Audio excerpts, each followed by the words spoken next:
وبارك وسلم صلاة وسلاما عليك يا حبيبي يا رسول الله صلى الله تعالى عليه وسلم بحمدہ تعالی۔ آج حفاظ کرام نے 21 پارے مکمل کر لیے۔ سورہ عنکبوت کا جو بقیہ حصہ تھا اس کو آج مکمل کر لیا گیا، اور پھر سورہ روم شروع سے لے کر اخیر تک، پھر سورہ لقمان شروع سے لے کر اخیر تک، اور پھر سورہ سجدہ شروع سے لے کر اخیر تک، اور پھر سورہ احزاب کے تقریباً 4 صفحے آج حفاظ کرام نے پڑھے۔ سورہ عنکبوت کے تعلق سے کل آپ نے تھوڑا بہت سماعت کیا تھا۔ سورہ عنکبوت کے بعد سورہ روم، اور پھر سورہ روم کے بعد سورہ لقمان۔ حضرت لقمان کے تعلق سے تقریباً لوگ آپ جانتے ہوں گے کہ آپ بڑے مشہور حکیم تھے، بزرگ تھے، اور بڑی اللہ تبارک و تعالیٰ نے ان کو حکمت سے نوازا تھا۔ انہوں نے جو اپنے بیٹے کو نصیحت کی ہے، اللہ تبارک و تعالیٰ نے اس کو قرآن پاک میں بیان فرمایا۔ اس سے آپ اندازہ لگا سکتے ہیں کہ حضرت لقمان کو اللہ تبارک و تعالیٰ نے کتنی حکمت عطا فرمائی تھی، ان کی سوچ کتنی صاف تھی، جس کی وجہ سے اللہ تبارک و تعالیٰ نے ان کو یہ مقام عطا فرمایا کہ انہوں نے اپنے بیٹے کو جو نصیحت کی تھی اس کو اللہ تبارک و تعالیٰ نے اپنے کلام کا حصہ بنایا۔ ہم لوگوں کے لیے اللہ تبارک و تعالیٰ نے اسے سامنے رکھا کہ جس طرح حضرت لقمان نے اپنے بیٹے کو نصیحت کی ہے، اس نصیحت کو سن کر، اس نصیحت کو پڑھ کر تم بھی اپنی زندگی کو بہتر کر سکتے ہو۔ قرآن پاک میں اللہ تبارک و تعالیٰ فرماتا ہے وَإِذْ قَالَ لُقْمَانُ لِابْنِهِ وَهُوَ يَعِظُهُ يَا بُنَيَّ لَا تُشْرِكْ بِاللَّهِ إِنَّ الشِّرْكَ لَظُلْمٌ عَظِيمٌ، کہ جس وقت حضرت لقمان نے اپنے بیٹے سے کہا وَهُوَ يَعِظُهُ، اور وہ ان کو نصیحت کر رہے تھے، حضرت لقمان اپنے بیٹے کو نصیحت کر رہے تھے۔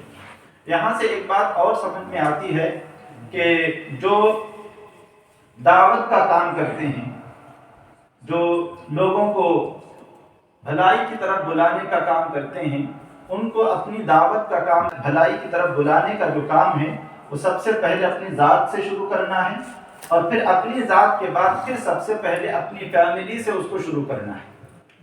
یہی وجہ ہے کہ حضرت لقمان پہلے اپنے بیٹے کو نصیحت کر رہے ہیں، اور نصیحت میں کس چیز کو ہمیں پہلے رکھنا ہے؟ سب سے پہلی چیز کیا ہے؟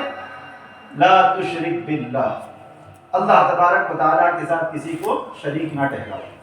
ہمیں اپنے بچوں کی پرورش کرتے وقت ہمیں اس بات پر پورا فوکس کرنا ہے، اس بات پر پوری توجہ دینا ہے کہ آنے والے وقت میں کہیں ایسا نہ ہو کہ میرا بیٹا جو ہے سیدھے راستے سے ہٹ جائے، سیدھے راستے سے ہٹ جائے، کہیں ایسا نہ ہو کہ دین سے بیزار ہو جائے، کہیں ایسا نہ ہو کہ شرک میں مبتلا ہو جائے، آنے والے فتنوں میں کہیں اپنے آپ کو وہ گھر نہ لے۔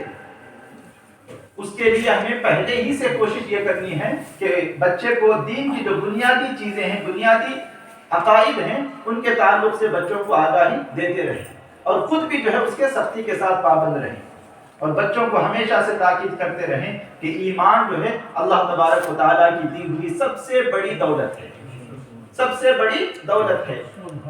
جان چلی جائے کوئی بات نہیں، مال چلا جائے کوئی بات نہیں، بزنس خراب ہوتا ہے کوئی بات نہیں، گھر لٹتا ہے لٹ جانے دو، لیکن تمہارا ایمان محفوظ رہنا چاہیے، ایمان ختم نہیں ہونا چاہیے۔ تم اپنے ایمان کا سودا ہرگز نہیں کرو گے، ہرگز نہیں، اپنے ایمان کا سودا کسی بھی حال میں تمہیں نہیں کرنا ہے، اپنے ایمان کی حفاظت کرنا ہے۔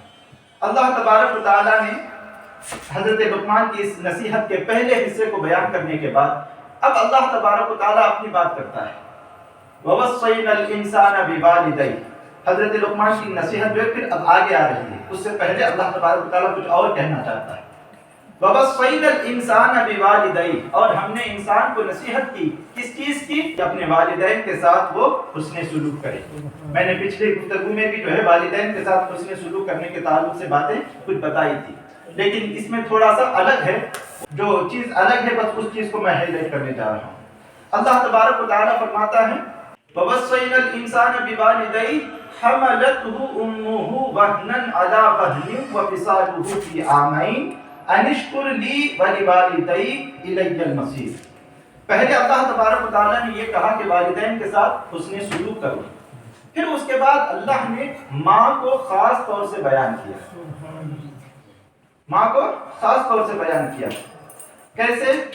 حملتہ امہ وہنا علی وہن، کہ اس کی ماں نے اسے کمزوری پر کمزوری برداشت کی۔ جس وقت ماں اپنے بیٹے سے حاملہ رہتی ہے، اپنی اولاد سے حاملہ رہتی ہے، وہ کمزوری پر کمزوری کو برداشت کرتی ہے۔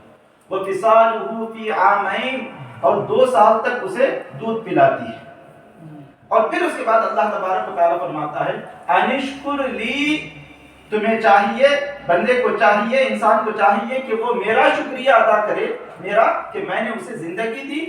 انشکر لی ولی والدیک، اور اپنے والدین کا شکریہ ادا کرے۔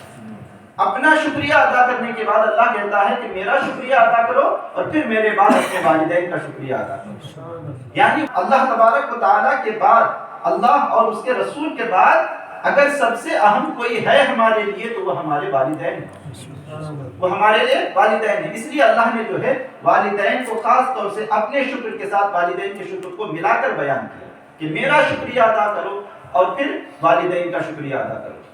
اب اعلیٰ حضرت امام اہل سنت مجدد دین و ملت الشاہ امام احمد رضا خان قادری حنفی رضی اللہ تعالیٰ عنہ اس آیت کی تفسیر میں آپ لکھتے ہیں کہ ماں کو یہاں پر الگ سے بیان کرنے کے بعد 3 چیزیں اور بیان کی کہ ماں جو ہے وہ کمزوری پر کمزوری کو برداشت کرتی ہے، اور اس کے حمل کے بوجھ کو جو ہے تقریباً 9 مہینے تک جو ہے وہ برداشت کرتی ہے، اور پھر اس کے بعد جو دودھ پلانے کا جو مرحلہ ہوتا ہے وہ بھی کوئی آسان مرحلہ نہیں ہوتا۔ 3 چیزیں ہیں، ایک ہے 9 مہینے تک جو ہے اس بوجھ کو برداشت کرنا، پیٹ میں جو ہے اس بوجھ کو جو ہے برداشت کرنا، اور پھر وضع حمل کا مرحلہ، جیسے کہ آدمی جو ہے موت کے منہ میں اپنا ہاتھ دے کر واپس نکال لیتا ہے، وہ جو وضع حمل ڈیلیوری کا جو وقت ہوتا ہے وہ بڑا ہی نازک وقت ہوتا ہے، اور پھر اس کے بعد 2 سال تک جو ہے ماں اپنے بچے کو اپنا دودھ پلاتی ہے۔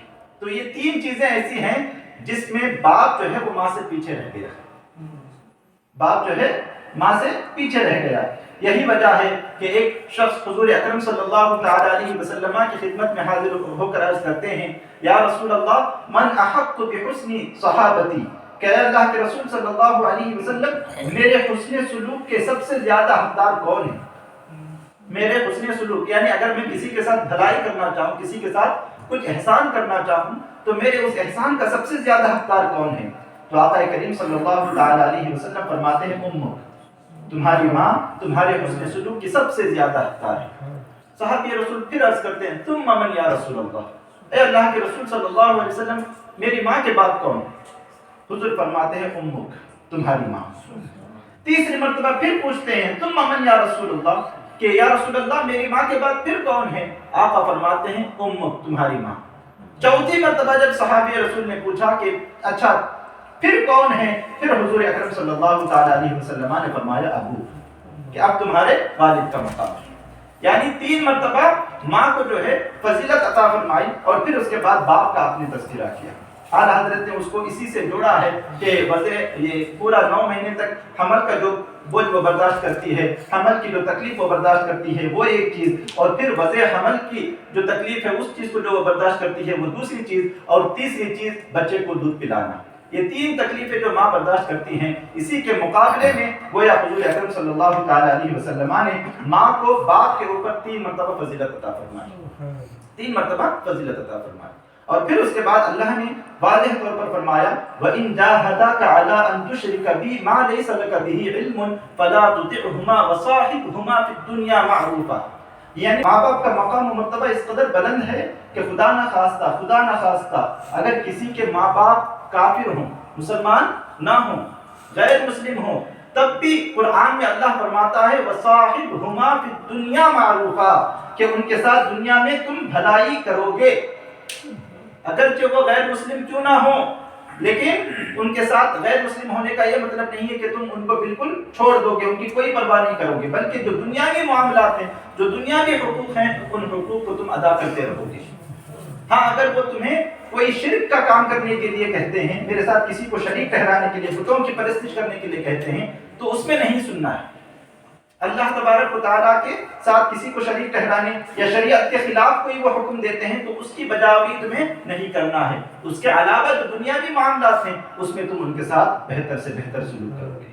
وَصَاحِبْهُمَا فِي الدُّنْيَا مَعْرُوفًا، اللہ تبارک و تعالیٰ فرماتا ہے۔ پھر اس کے بعد حضرت لقمان حکیم کی جو نصیحت ہے اس کا وہ سلسلہ شروع ہوتا ہے۔ یا بنی انہا ان تک مثقال حبۃ من خردل فتکن فی صخرۃ او فی السماوات او فی الارض یأتی بها اللہ ان اللہ لطیف خبیر۔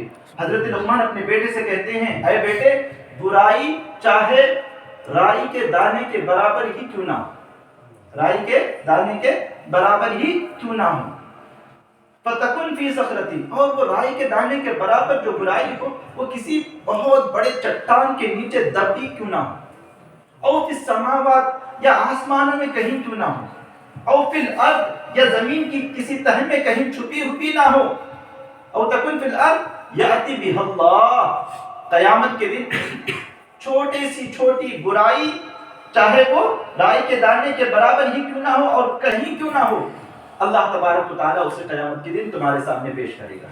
یأتی بها اللہ، اللہ تبارک و تعالیٰ اسے تمہارے سامنے پیش کرے گا۔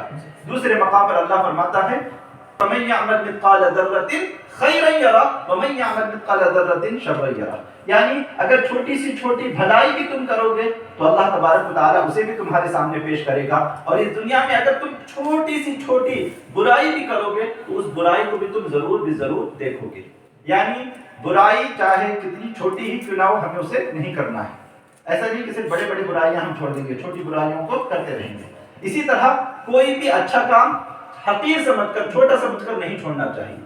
کبھی کبھی جو ہے نا راستے سے پتھر ہٹا دینا، یہ بھی اللہ تبارک و تعالیٰ کو بہت پسند آ جاتا ہے، اور اللہ تبارک و تعالیٰ بس اسی نیکی کے بدلے اس کے گناہوں کو معاف کر کے اسے جنت میں داخل عطا فرماتے ہیں۔ تو آگے حضرت لقمان اپنے بیٹے سے کہتے ہیں اقم الصلاۃ وامر بالمعروف وانہی عن المنکر واصبر علی ما اصابک، اے بیٹے نماز ادا کر، نماز قائم کر۔ پتہ یہ چلا کہ عبادت نماز جو ہے پہلے ہی سے چلی آ رہی ہے، نماز پڑھنے کا طریقہ جو ہے وہ الگ رہا ہے، لیکن نماز جو ہے ہر امت میں رہی ہے۔ ہماری امت کی نماز پڑھنے کا طریقہ الگ ہے، دیگر جو امتیں گزری ہیں ان کا طریقہ الگ تھا، لیکن نماز بہرحال ہر قوم میں موجود تھی۔ وَأْمُرْ بِالْمَعْرُوفِ وَانْهَ عَنِ الْمُنْكَرِ، اور بھلائی کا حکم دو اور برائی سے روکو۔ وَاصْبِرْ عَلَىٰ مَا أَصَابَكَ، اور اگر کوئی مصیبت تمہارے اوپر آ پڑتی ہے تو اس پر صبر کرو۔ یہ 3-4 نصیحتیں ہوں گی۔ پھر اس کے بعد حضرت لقمان اپنے بیٹے سے کہتے ہیں وَلَا تُصَعِّرْ خَدَّكَ لِلنَّاسِ، اور کسی سے بات کرتے ہوئے اپنا رخسارہ ٹیڑھا نہ کرو۔ ہوتا ہے نا کچھ لوگ منہ بگاڑ کر بات کرتے ہیں، منہ بگاڑ کر بات کرتے ہیں، جیسے بات کرنا بالکل پسند ہی نہیں ہے، سامنے والے کی بات کو سننا بالکل گوارا ہی نہیں ہے، منہ ٹیڑھا کر کے بات کرتے ہیں۔ اس کو حضرت لقمان حکیم نے اپنے بیٹے سے کہا لا تصغر خدك للناس ولا تمشي في الارض مرحا، اور زمین میں اتراتے ہوئے نہ چلو، اکڑ کر نہ چلو۔ ان اللہ لا يحب كل مختال فخور، بے شک اللہ تبارک و تعالی فخر کرنے والے اور اترانے والے کو پسند نہیں فرماتا ہے۔ وقصد فی مشیک، اور میانہ روی چل، میانہ روی اختیار کرو، یعنی زیادہ اکڑ کر بھی نہیں چلنا ہے اور بہت زیادہ جھک کر بھی نہیں چلنا ہے، بلکہ جو درمیانی راستہ ہے، جو درمیانی چلنے کا جو طریقہ ہے اسی طریقے پر چلو۔ وقصد فی مشیک واغضض من صوتک، اپنی آواز کو نیچے رکھو، یعنی زیادہ بلند آواز میں گفتگو کرنا یہ بھی ٹھیک نہیں ہے۔ ان انکر الاصوات لصوت الحمیر، بے شک سب سے جو بری آواز ہے وہ گدھے کی آواز ہے، جو گدھے کی آواز ہے۔ یہ نصیحت حضرت لقمان حکیم نے اپنے بیٹے سے کی تھی، اس کو اللہ تبارک و تعالیٰ نے سورہ لقمان میں بیان فرمایا ہے۔ اللہ تبارک و تعالیٰ ہم سب کو عمل خیر کی توفیق عطا فرمائے، علم نافع عطا فرمائے۔ مولا تبارک و تعالیٰ ہمیں اپنی ایمان کی حفاظت کرنے، اپنے بچوں کی ایمان کی حفاظت کرنے کی توفیق عطا فرمائے۔ وصلی اللہ تعالی علی خیر خلقہ محمد وآلہ وصحبہ اجمعین برحمتک یا ارحم الراحمین۔